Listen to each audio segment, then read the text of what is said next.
How to cancel my Doordash order. I'm going to tell you how to cancel your Doordash order before it gets delivered.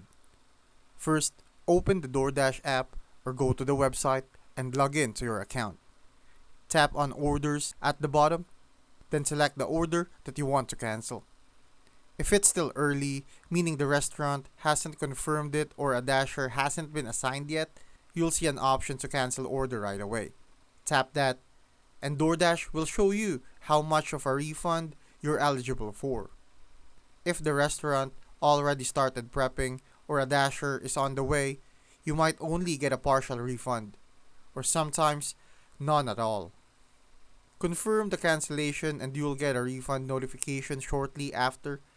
If the cancel button is gone, your best bet is to contact customer support through the help tab and explain the reason.